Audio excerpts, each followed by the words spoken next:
السلام عليكم. انا بقالي كتير قوي ما صورتش، بس بصراحة من كتر ما الوصفة دي حلوة جدا فقررت اصورها. وهي طريقة الرز البخاري بالفراخ. بجد طريقة حلوة جدا جدا جدا، هتعجبكم قوي. طريقة مختلفة عن الطرق اللي احنا متعودين عليها للفراخ وللرز. كملوا معايا الفيديو وشوفوا انا عملتها ازاي، واذا عجبكم الفيديو برجاء لايك وشير وسبسكرايب للقناة. ندخل على الطريقة ونشوف قد ايه هي سهلة ولذيذة جدا جدا جدا، ومعاها سلطة الدقوس وأحلى رز بخاري.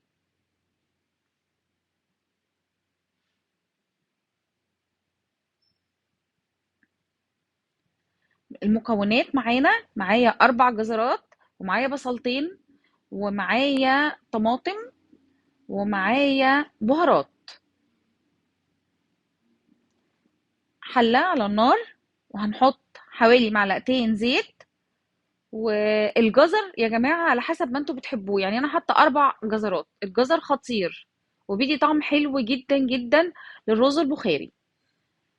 نزلنا بالجزر، هنبتدي بقى نشوح الجزر لحد ما يطرى معانا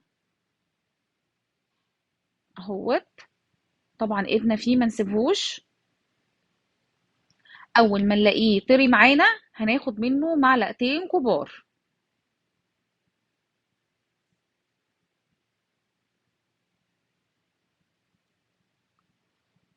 اهو اخدنا المعلقتين.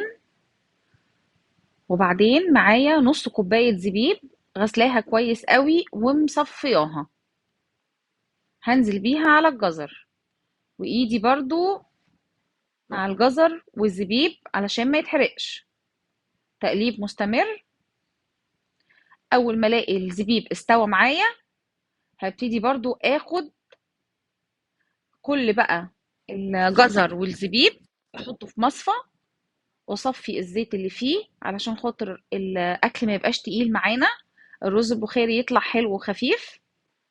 اهو ايدي فيه بقلب كويس زي ما انتم شايفين.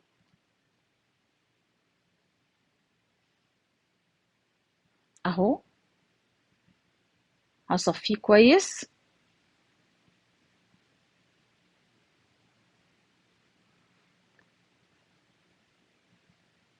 واحطه في طبق على جنب.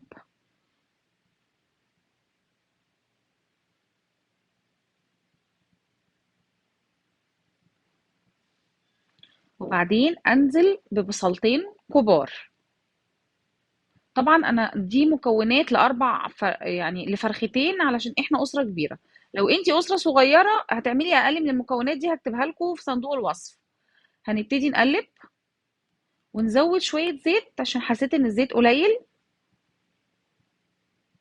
عشان بس البصل يطرى معانا كويس اهوت. وهبتدي اشوح، وهبتدي انزل بمعلقه كمون حصى يا جماعه مش مطحون، والكمون هو البطل بتاعنا في الرز البخاري. وهنزل ب2 قرفة خشب، وهنزل ب4 ورق لورا. وايدي يا جماعة في المكونات بقلب كويس قوي. الرز البخاري بيطلع حلو بان احنا بنهتم بان احنا بنقلب كويس وبنصبر عليه. ده 4 لومي صغير. لو انت عندك لومي كبير حطي واحدة او 2 عادي خالص. ايدنا اهو فيه بنقلب كويس قوي عشان ما يتحرقش معانا، ولو حاسين ان العين بتاعتنا النار بتاعتنا عالية قوي نوطي. اهو نستمر في التقليب.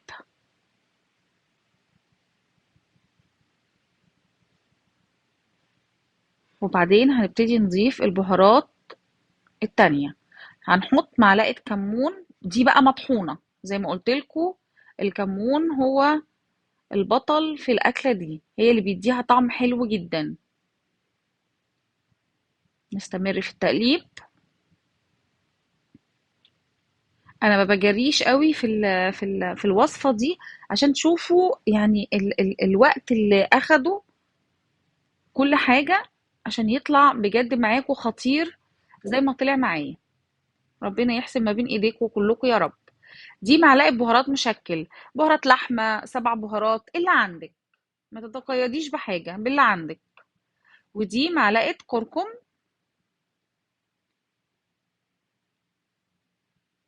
نقلب كويس عشان نضمن ان البصل اتبل معانا كويس بكل البهارات وطري كمان. دلوقتي هننزل، انا هنزل بفرختين، انتي انزلي على حسب عدد الاسره اللي عندك. بصوا بقى يا جماعه، اهم حاجه بقى في الرز البخاري كله هي الخطوه دي، اللي هي بعد تتبيل البصل بالبهارات. بنفضل نقلب الفراخ مع البصل مع البهارات شويه محترمين، عشان احنا عايزين الفراخ تاخد كل النكهات اللي موجوده في البصل، وبجد بتفرق جدا في الطعم يا جماعه. اهو هنبتدي نقلب كده تقليبه محترمه. ويا ريت تقلبي بمعلقه خشب، انا عشان التصوير بعمل بسيليكون، بس السيليكون طري قوي فبيبقى صعب شويه في التقليب. اهو بوريكم ان خلاص خدت اللون كله بتاعه البهار، واتقلبت كويس قوي تقليبه محترمه فعلا، تطلع لك في الاخر نكهه خطيره. دول حوالي طماطميتين او 3، على حسب برضو الكميه، انا هكتب لك كله في صندوق الوصف. هننزل بيهم، طبعا انا مصفياها. نقلب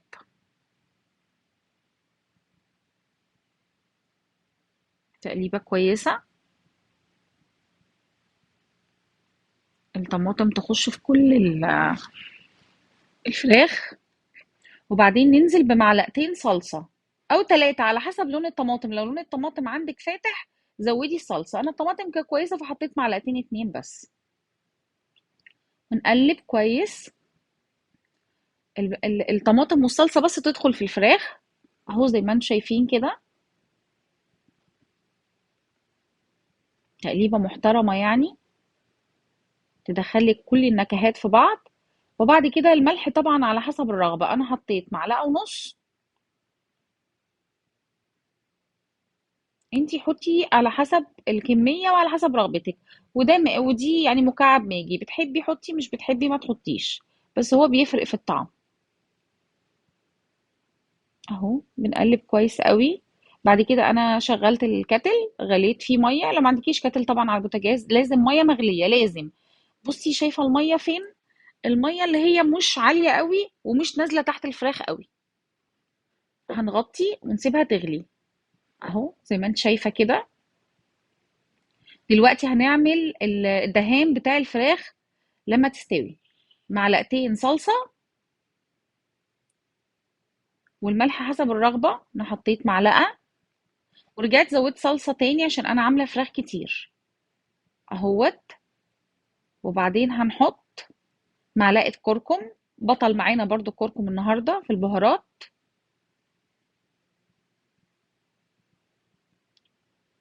وبعدين هنحط معلقة بهارات لحمة او بهارات مشكلة اللي عندك حطيه. وهنحط شوية زيت، ولو عندك زبدة حطي برضو تبقى حلوة جدا لو عندك. انا حطيت زيت وبعد كده حطيت زبدة لان الزيت عندي خلص. وبعد كده هحط رشة ماجي زي ما انتم شايفين، بتدي طعم خطير يا جماعة. وهنبتدي نقلب ما يكونش فيه اي كلكعة خالص زي ما انتم شايفين كده، اهو. ونركنها على جنب. هنروح بقى للبطل بتاعنا الفراخ، اهو هنديها تقليبة ونبتدي بقى ايه بالسكينة كده نشوف، معلش طبعا البخار طالع على الكاميرا. نحط السكينة نغرز، اول مرة حطيت كده يعني حسيت انها ما دخلتش فقلت اجرب في قطعة تانية الكتف، فلقيتها لا تمام داخلة على سوا. فهنبتدي نعمل ايه دلوقتي؟ هنجيب معلقتين الجزر اللي احنا لو فاكرين شلناهم في الاول هنحطهم. وبعدين هنجيب في الجزر بالزبيب، اخدت نصه وسبت نصه، وهديها تقليبة. اهو بصوا إيه خطير يا جماعة بجد. بجد يعني انا كنتش بصور خالص، بطلت صور من زمان، بس الوصفة دي تستاهل ان انا اصورها لانها بجد خطيرة. دي معلقة ملح صيني، عندك حطي مش عندك ما تحطيش. دلوقتي هنعمل ايه؟ دلوقتي هنرفع الفراخ ونحطها في حاجة تنفع ندخلها الفرن عشان هندخلها تحت الشواية. اهو زي ما انتم شايفين كده.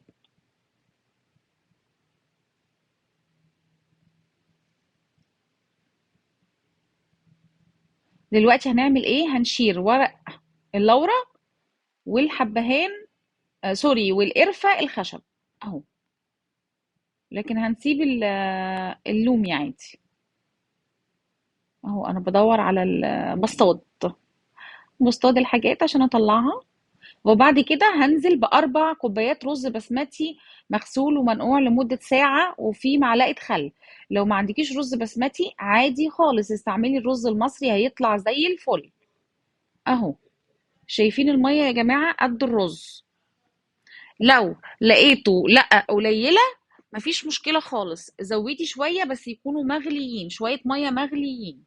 اهو هديها تقليبة. بص الجمال يا جماعة، خطير فعلا. هنغطي بقى ونوطي عليه، ونيجي ندهن الفراخ بفرشة او بمعلقة اي حاجة زي ما انتم شايفين كده. ندهن الفراخ كلها دهنة محترمة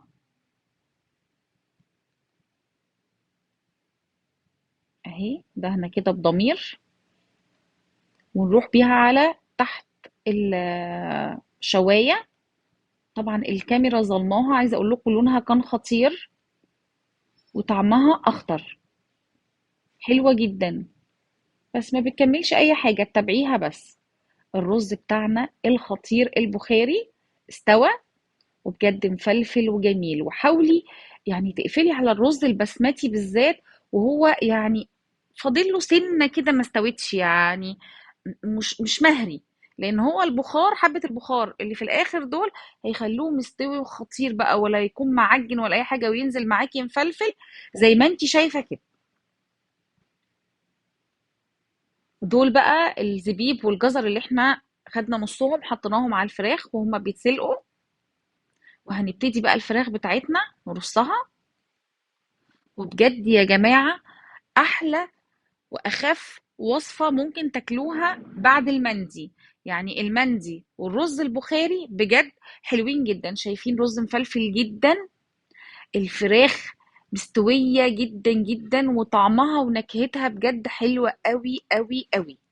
بجد وصفة حلوة قوي تستاهل ان انا كنت اصورها، وخفيفة ومش تقليدية، واحنا داخلين على رمضان، كل سنة وانتم طيبين. حلوة جدا في العزايم. لو عجبكم الفيديو برجاء لايك وشير وسبسكرايب للقناة. اشوفكم في فيديو جديد ان شاء الله.